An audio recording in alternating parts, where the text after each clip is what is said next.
Kannur മുഴപ്പിലങ്ങാട്ടെ BJP. പ്രവർത്തകൻ സൂരജ് കൊല്ലപ്പെട്ട കേസിൽ ശിക്ഷാവിധി ഇന്ന് ഏറെ പ്രധാനപ്പെട്ട ഒരു ശിക്ഷാവിധിയാണിത്. കാരണം CPM പ്രവർത്തകരായ 9 പ്രതികളാണ് ഈ കേസിൽ കുറ്റക്കാരെന്ന് തലശ്ശേരി കോടതി കണ്ടെത്തിയത്. ഇതിൽ ടി പി ചന്ദ്രശേഖരൻ കൊലക്കേസിൽ പ്രതി, TK രജീഷ് ഉൾപ്പെടെയുള്ളവരുണ്ട്. KV ബൈജു വിവരങ്ങളുമായി. ബൈജു, എത്രയോ വർഷമായി ബൈജുവിലേക്ക് തിരിച്ചെത്താം. ചെറിയൊരു സാങ്കേതിക പ്രശ്നമുണ്ട്.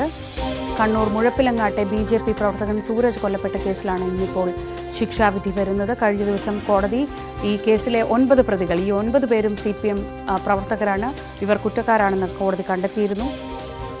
TP കേസിലെ പ്രതി TK രജീഷ് ഉൾപ്പെടെയുള്ളവരെ പ്രിൻസിപ്പൽ സെഷൻസ് കോടതി ജഡ്ജി KT നിസാർ അഹമ്മദ് കുറ്റക്കാരെന്ന് കണ്ടെത്തിയിരുന്നു.